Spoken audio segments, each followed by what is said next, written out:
Hey viewers, আসসালামু আলাইকুম। Welcome back to my channel Sania Kabir recipe. আবারও সবাইকে আমন্ত্রণ জানাচ্ছি নতুন একটা রেসিপি দেখার জন্য। আর আজকে আমি আপনাদের খুবই সহজ একটা বিকালের নাস্তা তৈরি করে দেখাবো, যা কিন্তু চা তৈরি করতে করতেই তৈরি করে ফেলতে পারবেন। আর এই নাস্তাটাও তৈরি করা যাবে কিচেনে থাকা উপকরণ দিয়ে। তাহলে চলুন দেখে নিই কীভাবে এই সহজ নাস্তাটা তৈরি করতে হবে। নাস্তা তৈরি করার জন্য একটা মিক্সিং বল নিয়ে আমি এতে দিয়ে দিচ্ছি হাফ কাপ পেঁয়াজ কুচি, এখন দিয়ে দিচ্ছি 3-4টার মতো কাঁচামরিচ কুচি, আর দিয়ে দিচ্ছি 2 টেবিল চামচের মতো ধনিয়া পাতা কুচি, 1 চা চামচ পরিমাণ দিয়ে দিচ্ছি চাট মশলা, 1 চা চামচ দিয়ে দিচ্ছি মরিচের গুঁড়ো, হাফ চা চামচ হলুদের গুঁড়ো আর হাফ চা চামচ দিয়ে দিচ্ছি ধনিয়ার গুঁড়ো। এখন দিয়ে দিচ্ছি স্বাদ মতো লবণ, 1 চা চামচ দিয়ে দিচ্ছি কালো জিরা দিয়ে এখন হাত দিয়ে এই লবণের সাথে পেঁয়াজটাকে খুব সফট করে এভাবে মেখে নিতে হবে। এভাবে একটু কষলে কষলে মেখে নিতে হবে যাতে পেঁয়াজটা নরম হয়ে আসে। এই পর্যায়ে আমি এতে দিয়ে দিচ্ছি একটা ডিম, আর অবশ্যই ডিমটা দেওয়ার আগে পেঁয়াজটা কিন্তু এভাবে হাত দিয়ে মেখে নিতে হবে লবণের সাথে আর মশলার সাথে। এখন আমি একটা প্লেটে 2 পিস পাউরুটি নিয়ে নিচ্ছি আর পর্যাপ্ত পরিমাণে পানি দিয়ে এটাকে ভিজিয়ে রেখেছিলাম 2 মিনিটের মতো। এখন হাত দিয়ে এইভাবে পাউরুটিটাকে চিপে পানিটা ফেলে দিতে হবে আর এই পাউরুটিটা নিয়ে নিচ্ছি আমি এই নাস্তার যে মিশ্রণটা সেটার ভিতর।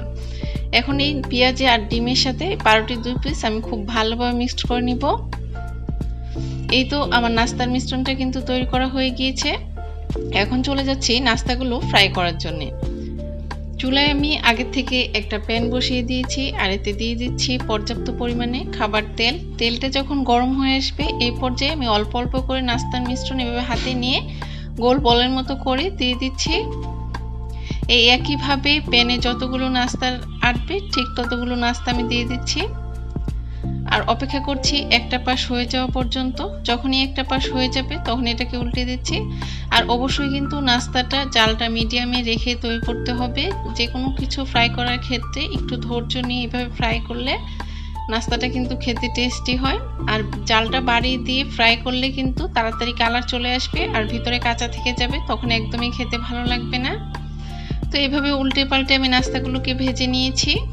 যখনই এরকম সুন্দর একটা কালার চলে আসবে তখন আমি তেল ঝরিয়ে নাস্তাগুলো চুলা থেকে নামিয়ে নিচ্ছি আর পরিবেশন করে দেখিয়ে দিচ্ছি নাস্তাগুলো দেখতে কেমন হয়েছে। এটা দেখতেও যেমন সুন্দর হয়েছে, খেতেও কিন্তু খুবই মজার। বিকালে চায়ের সাথে এরকম নাস্তা তৈরি করতে পারেন ঝটপট, সবাই খেয়ে অনেক বেশি লাইক করবে। তাহলে আজকে আমার এই সহজ নাস্তার রেসিপিটা কেমন লাগলো কমেন্টস করে জানাবেন। আর ভালো লাগলে চ্যানেলটা সাবস্ক্রাইব করে আমাদের ফেসবুক পেজটা ফলো করতে পারেন, লিঙ্কটা আমি ডিসক্রিপশন বক্সে দিয়ে দিব। এতক্ষণ সাথে থেকে ভিডিওটা দেখার জন্য সবাইকে ধন্যবাদ জানিয়ে পরবর্তী ভিডিও দেখার আমন্ত্রণ জানিয়ে আজকে এখানেই বিদায় নিচ্ছি। আল্লাহ হাফেজ।